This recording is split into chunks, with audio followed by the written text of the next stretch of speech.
मतलब एक मिलियनर, ये जो आप टेबल देख रहे हो 1500 रुपए पाकिस्तानी रुपीज, यानी कि समथिंग लाइक $5 का बना है, हमने यहाँ पे बनाया आपकी सहूलत के लिए। We shown you how it's made, video देखें। ये चाय का कप नकली है, क्यों बना रहे हैं? आप मर्द के बच्चे बने, अम्मी को, बहन को, फुप्पी को, दादी को, किसी न किसी को ये बना के दो, आपकी तारीफें होंगी, बड़ा मजा होगा। तकरीबन 3 दिन लगेंगे बिकॉज पेंट सूखने में वक्त लगता है। टूल्स हमारे अपने थे, टूल्स आपको रखने पड़ेंगे, उन टूल्स को बार बार इस्तेमाल कर सकते हो। यहाँ पे कुछ टूल्स हैं 5-5, 6-6 साल पुराने हैं, that you will see being used. I want to make you वो बंदे जो एक्सपोर्ट क्वालिटी का फर्नीचर बना सकते हैं, न्यू स्टाइल्स एक्सेट्रा एक्सेट्रा। ठीक है, तो बनाओ, खा जाओ।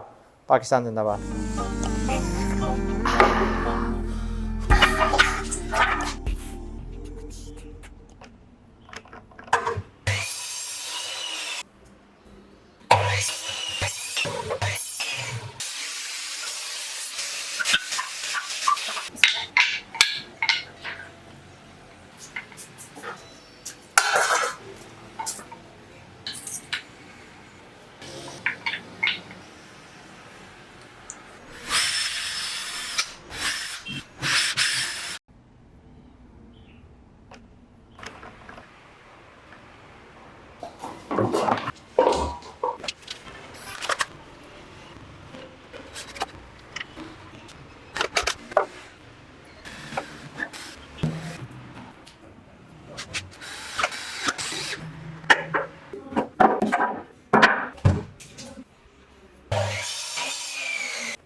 इससे पहले के गुर्बत से बर्बाद हो जाओ, कोशिश है मेरी